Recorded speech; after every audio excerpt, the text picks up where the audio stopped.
Okay, here we have a 2011 GL 550.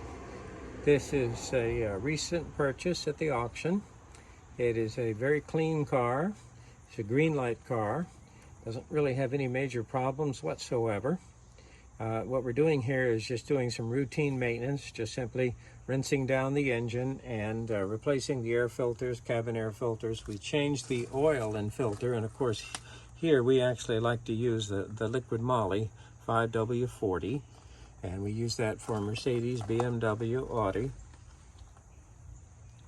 Let's talk a little bit about this engine. This is a V8 engine. This is Mercedes M273. This is the V8. The M272 is the V6, and the V6 has the balance shaft. It's a 90-degree V6, so it really needs that balance shaft, and when those motor mounts settle on the V6, it really causes a vibration. We have an interesting video talking about that. This is the V8. This feels completely different. Here, a 90-degree V8 is a very eloquent design. Here, there's no problem. The connecting rods can share common journals on the crankshaft. They have no problem with 90 degrees of crankshaft rotation between power strokes. So it lends itself to a very smooth, well-balanced engine, and that's certainly the case with this Mercedes V8. Now, staring right at us here in the center, this is actually the DME control unit. This is the engine control unit. It sits here just simply retained in these little rubber isolators. It has its two electrical connectors, and it pops out very easily.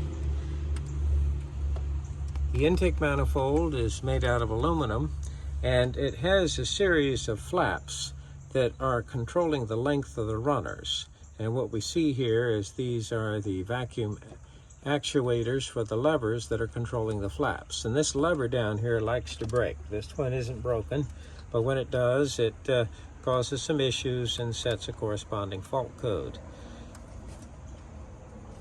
Now, here we have an electric motor driving a type of centrifugal blower, and what this is doing is just simply drawing in fresh air from the air cleaner cavity and then slightly compressing it and directing it through this valve and this valve to the exhaust manifolds there through the cylinder heads. And what am I doing? This is runs. You probably say, well, I don't hear this run very often. Well, you do if you cold start up and drive away. What they're trying to do is the unburned hydrocarbons, carbon monoxide, is a result of an excessively rich mixture for cold startup and drive away. I want to further oxidize those hydrocarbons and carbon monoxide and kind of initially light off that catalyst, and some fresh oxygen-bearing air is certainly going to help, and that's the reason for this. But it is strictly an emissions controls device. Here, of course, is the cover for our oil filter, and we just changed the oil, and what happens is the bypass valve is up here in the top, so it allows us to bypass the oil filter if the oil filter is restricted.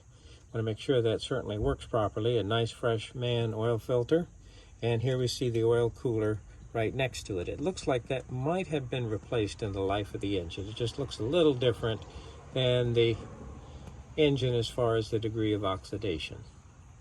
All right, now what we have is we have the two camshaft position sensors, and here we have our Vanos control solenoids.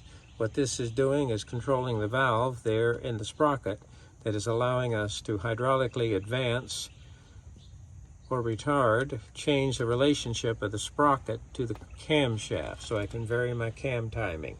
Sometimes what happens when the chain starts to wear, and if it skips a tooth or stretches excessively, oftentimes I'll get a fault code that says that one of my cam sensors is out of correlation. And sure enough, what's the first thing we try to do? Oh, it must be oh, I sure hope it is. Let's replace the cam sensor. That's certainly easy to replace. So we see a couple of new cam sensors, but no, didn't do a thing about the trouble code. Now let's take a look inside here. This engine obviously was well maintained. Look at the condition of that chain. That is a very, very clean chain. And sometimes you can look at the oil filler cap and kind of look at the degree of gum and varnish. And oftentimes if you're using a high quality synthetic oil and changing it at regular intervals, this will be very, very clean. And that's certainly the case here. And this engine's just as quiet as can be. So this, even though it has 130-some thousand miles on it, it's ready to go another 130,000. All right, here we see the fuel rail, and this is a pressure tap, so I can measure fuel pressure. You'll notice that I do not have a pressure regulator on the fuel rail. This device that you see back here is actually a fuel pressure dampener. That's right. It just helps dampen pressure pulsations. We had that same thing on the V6. These are intake manifold port fuel injectors, and they can be sequentially energized there. So the DME control unit has a separate power transistor for each injector and can sequentially energize them, delivering the fuel charge through either one pulse width actuated injection, or actually you can do it in groups during cranking if it wants to. So there's several strategies for how they're going to be doing that, but it gives them the flexibility to do that. Here we see the ignition coils, coil unplug. These actually all look like original equipment, so certainly no problem. Now this engine was not this clean. We rinsed it off. Now normally we don't use any type of solvent or detergent. We just use actually hot water, and it's not excessively pressurized. It's just, you know, regular garden hose, but it's hooked to a tap that's connected to a hot water heater. So we just use hot water, and that kind of gets all the dust and dirt off and just kind of makes it look a whole lot better. Often pressure washing an engine or trying to steam clean a late model engine is sometimes not a good idea. Now on this particular model, I do have a dipstick. This is the dipstick right here, but I do have an oil level sensor. So if for some reason I am not checking the oil regularly and the oil level gets low, there the information center will alert me that the oil level is low. Now, the belt. One belt. And as you notice that this belt is taking a convoluted path over all these pulleys. I see the engine-driven water pump. I see the alternator. Here we see one idler. Here we see another idler. I got the tensioner. I got a power steering pump, and I have the AC compressor. Just one belt. And sometimes if you're replacing that belt, it gets confusing. How did that go on? So look at it very carefully. Take a picture of it with your cell phone, or if you just simply look online, they oftentimes are very forthcoming with a nice diagram. And some belts, in the package that you buy the belt with, will include the belt routing diagram. Okay, so here we go. The M273 engine. This has, I think, been a winner for Mercedes, introduced in the early 2000s and used all the way up to about, what, 2011, 2012, before they went to the bi-turbo.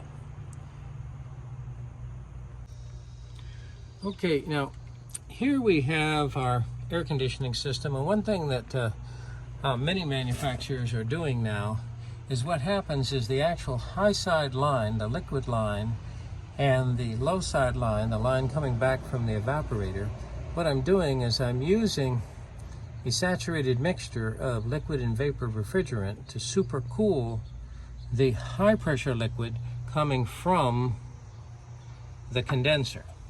Now, this is going to be my low side service fitting, and where's my high side service fitting? Let's take a look.